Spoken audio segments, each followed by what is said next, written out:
আমার খবর। বীরভূম জেলার নতুন রেল যোগাযোগ ব্যবস্থার দাবিতে রেলমন্ত্রীর কাছে আবেদন জানানো হয়েছে।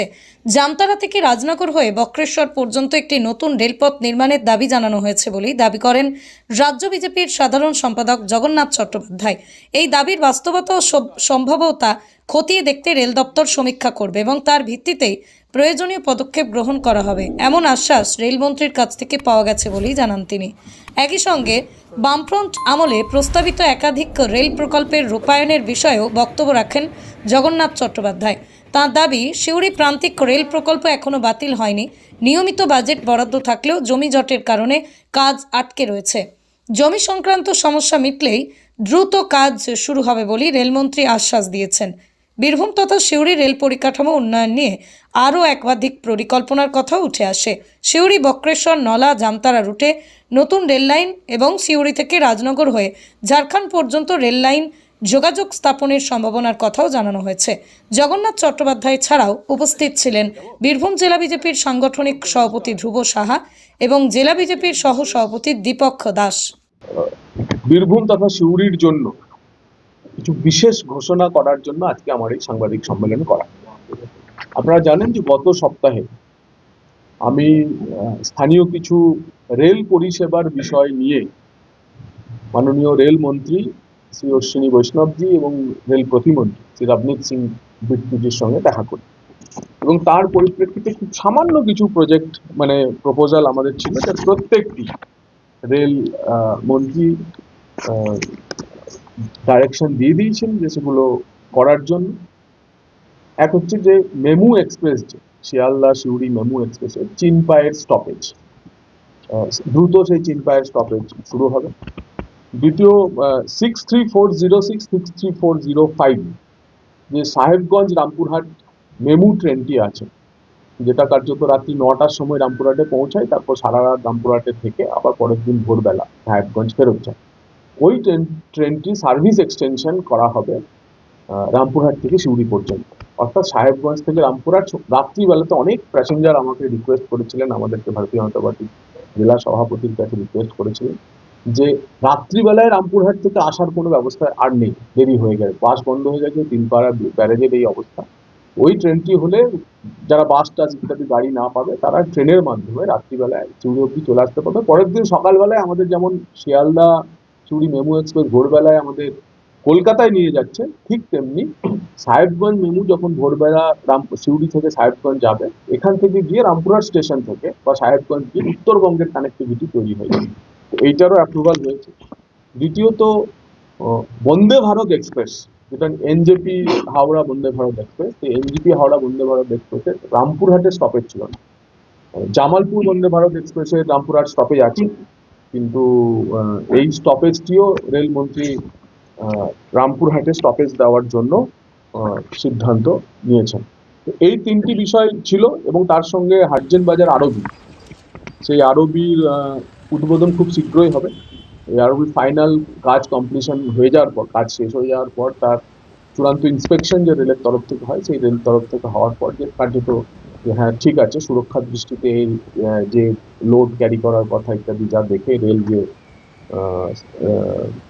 চূড়ান্ত সার্টিফিকেট দেয়, সেই সার্টিফিকেশনের কাজ হলে তারও আরবিরও উদ্বোধনের কাজ শুরু হবে এবং নিশ্চিতভাবে কেউ এসে উদ্বোধন করবেন রেল মন্ত্রকের তরফ থেকে। কে আসবেন সেটা আমি পরবর্তীকালে আপনাদের জানাবো।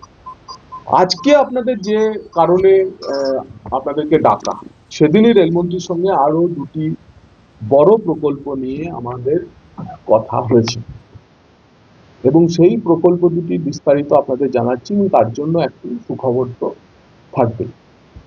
দেখুন, সিউড়ি প্রান্তিক রেলওয়ে নিয়ে সর্বত্র যেখানেই বীরভূমের রেল পরিষেবা সংক্রান্ত কোনো চর্চা হয়, আমাদের কাছে মানুষ সিউড়ি প্রান্তিক রেল কেন এখনো চালু হলো না সে কথা বারবার বলতে থাকে এবং খুবই দুর্ভাগ্যের বিষয় যে একটি প্রকল্প প্রায় 15-16 সাল থেকে লাস্ট 10 বছর তার বাজেট অ্যালোকেশন হয়ে চলেছে। অন্য কোনো গভর্নমেন্ট হলে প্রকল্পটি সেলফ করে দেওয়া হতো, প্রকল্পটি বাতিল করে দেওয়া হতো, কিন্তু 15-16 সাল থেকে বিজেপি কেন্দ্রের সরকার আসার পর থেকে এই প্রকল্পটি শুধু নেওয়া নয়, প্রতি বছর বাজেট অ্যালোকেশন করা হচ্ছে। তার আগে পর্যন্ত তার নানা রকম স্টাডি ইত্যাদি হয়েছে। প্রায় 16-17 বছর এই প্রকল্পটি ঝুলে রয়েছে। রেলমন্ত্রীর সঙ্গে আমি এই প্রকল্পটি নিয়ে বিস্তারিত চর্চা করি এবং উনি বলেছেন যে অন্য রাজ্য হলে এই প্রকল্পটি আমরা বাতিল করে দিতাম। শুধুমাত্র পশ্চিমবঙ্গ, যে রাজ্যে আমরা ক্ষমতায় আসব এবং ক্ষমতায় এলেই দ্রুত সমস্ত কাজ রেডি হয়ে আছে, শুধু 75 থেকে 80 হেক্টর জমি পেলেই আমরা এই প্রকল্পের কাজ, তার বাজেট অ্যালোকেশন হয়ে আছে, প্রকল্পটিকে আমরা বাঁচিয়ে রেখেছি, আমরা এই প্রকল্পের কাজ শেষ করব। এবং বারে বারে আমরা এসকালেট করছি, আমাদের জেনারেল ম্যানেজার চিফ সেক্রেটারির সঙ্গে মিটিং করছেন, বারবার বলছেন যে এই প্রকল্পটিকে নিয়ে আপনারা পরিষ্কারভাবে বলুন। যদি বলেন যে না আমরা সিউড়ি প্রান্তিক রেলওয়ে প্রকল্প চাই না, রাজ্য সরকার যদি বলেন চাই না, তো সেটাও বলুন। আর যদি বলেন চান, তাহলে এই 75 থেকে 80 হেক্টর জমি আমাদের দেওয়ার ব্যবস্থা করুন। তো রেলমন্ত্রী আশ্বাস দিয়েছেন যে এই আমাদের রিপ্রেজেন্টেশন পাওয়ার পরে যে ঠিক আছে, আমি আবার একবার যাতে এই প্রকল্পটিকে গতি দেওয়া যায় তার জন্য আমি নিজে নজর দেব। এই হলো সিউড়ি রেলওয়ে, সিউড়ি প্রান্তিক রেলওয়ে লাইনের বিষয়ের আপডেশন, যেটা নিয়ে রেল আবার নতুন করে এসকালেশন শুরু করেছে, অর্থাৎ রাজ্য সরকার জমি দিচ্ছে না, তারপরেও কাজ শুরু করেছে।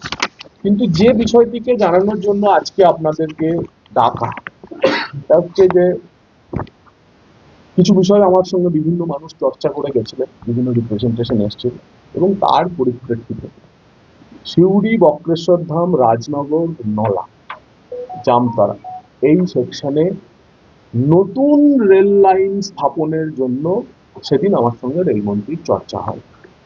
সিউড়ি, বক্রেশ্বরধাম, রাজনগর, নলা, জামতারা এই সেকশনের জন্য নতুন রেল লাইন স্থাপনের জন্য আমার সঙ্গে সেদিন রেলমন্ত্রীর চর্চা হয় এবং পুরো পরিপ্রেক্ষিত বিচার করে সেখানে বসেই রেলমন্ত্রী ফিল্ড লেভেল সার্ভে, অর্থাৎ একেবারে সরজমিনে এই প্রকল্পটি করা সম্ভব কিনা তার বাস্তবিকতা দেখার জন্য সমীক্ষার নির্দেশ দিয়েছে।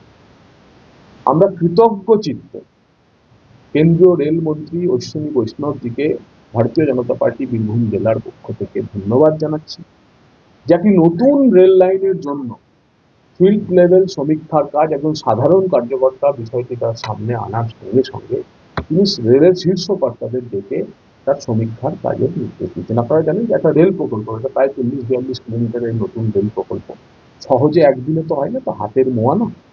কিন্তু পলিসি ডিসিশন হয়ে যাওয়া রেলের পক্ষ থেকে, রেলওয়ে বোর্ডের পক্ষ থেকে, যে হ্যাঁ এটা আমরা নিতে পারি, এই কাজটা আমরা নেব, তার সমীক্ষা করব, আমার ধারণা বীরভূমের রেল যোগাযোগের ক্ষেত্রে গত 78 বছরে এই জিনিস হয়নি। আমরা ছোটবেলা থেকে শহরে বড় হয়েছি, যে ভোরবেলায় সিউড়ি থেকে একটা ট্রেন কলকাতা শহরে যাবে আর সব কাজ শেষ করে সেই ট্রেনেই আবার ফিরবো, এই জিনিস সিউড়ি থেকে হয়নি। ভারতীয় জনতা পার্টির আমলেই তা আমরা করে দেখিয়েছি। গত 3 বছর ধরে সিউড়ি শিয়ালদা মেমু এক্সপ্রেস সেই কারণে অত্যন্ত জনপ্রিয় হয়েছে, যে ঠিক 5টা 5:30টায় আমরা এখান থেকে রওনা দিই, সমস্ত কাজ মিটিয়ে শিয়ালদা স্টেশন থেকে ট্রেন ধরে আমরা বাড়ি ফিরতে পারি। তারই দাবি ছিল চিনপাই স্টেশন। এবার একটি নতুন ট্রেন লাইন, এবং আমার কাছেও কিছুটা অবিশ্বাস্য লাগছিল। আমি ভাবছিলাম হয়তো যে আমি দাবি জানাচ্ছি, স্থানীয় মানুষ আমায় বলেছে তাদের প্রতিনিধি হিসেবে আমি সাধারণভাবে দাবি জানাতে যাব, কিন্তু উনি যে পুরো ব্যাপারটা শুনে, যে রাজনগরের মতো একটা ব্লক, প্রান্তিক ব্লক, মাত্র 36-37 কিলোমিটারের মধ্যে ঝাড়খণ্ড কানেক্টিভিটি হয়ে যাবে, বক্রেশ্বর ধাম রয়েছে, 78-80 বছরে এখানে রেলওয়ে কানেক্টিভিটি নেই, তো এরকম একটি কথা শোনার পরে উনি বললেন যে আমাদের নিশ্চিতভাবে আমি এটার ফিজিবিলিটি স্টাডি করাবো, এবং জগন্নাথ আপনি নিশ্চিত তো তখন আমি এখনই ফিল্ড লেভেল সার্ভের অর্ডার দিলাম। আপনারা জানেন রেলের উপর ফিল্ড লেভেল সার্ভে করে pre feasibility study, feasibility study, এবং তারপরে ল্যান্ড অ্যাকুইজিশনের কাজ, ডিপিআর তৈরি এবং ল্যান্ড অ্যাকুইজিশনের কাজ শুরু হয়। এটা একটু সময় সাপেক্ষ, সময় লাগে, এত বড় একটা প্রজেক্ট। আমার প্রেস কনফারেন্স ডাকা, আমি গিয়ে রিপ্রেজেন্টেশন দিয়ে এসেছি, আমি নিজের ঢাক নিজে পেটানোর জন্য নয়, আমি সে কারণে আজকে প্রেস কনফারেন্স ডাকিনি। আমাদের ভারতীয় জনতা পার্টির আজকের এই প্রেস কনফারেন্সের মূল উদ্দেশ্য, রেলওয়ের কর্তারা, রেলওয়ের অফিসাররা যখন সরজমিনি ফিল্ড লেভেল সার্ভে করতে আসবে, অ্যালাইনমেন্ট ঠিক করতে আসবে, অন্ততপক্ষে তাদের পেটাবেন না। কোনো দোফাশালা জমি নেই, তার ল্যান্ড, লালমাটির এলাকা, আপনাদেরই দাবি, রাজনগরের মানুষের দীর্ঘদিনের দাবি রেল যোগাযোগের জন্য। আবার একটা সিঙ্গুর নন্দীগ্রাম করবেন না। এবং আমি চাই এতৎ চত্বরের সমস্ত রাজনৈতিক দল এক হয়ে বলুন এই রেল লাইন চাই। এই রেল লাইন যখন রেল ফিল্ড লেভেল সার্ভের জন্য আসবে, আমরা সমস্ত রাজনৈতিক দল ঝান্ডা নিয়ে হোক বা ঝান্ডা ছেড়ে হোক এ তল্লাটের উন্নয়নের জন্য একসাথে গিয়ে আমরা সমীক্ষার কাজ করাবো, আমরা রেল লাইন টানতে সাহায্য করবো। বাসন্তী দেবী গাঙ্গুলি ফাউন্ডেশনের বৃদ্ধাবাস সেবা করাটাই মূল উদ্দেশ্য আমাদের। তাই অশীতিপর বৃদ্ধাদের পরম যত্নে আগলে রাখছি আমরা। ঠিকানা Kalikapur colony, ward number 22, Bolpur. সাক্ষাৎ ও পরিদর্শনের সময় সকাল 10টা থেকে দুপুর 1টা পর্যন্ত। বিস্তারিত জানতে 7063472820 এই নম্বরে যোগাযোগ করুন।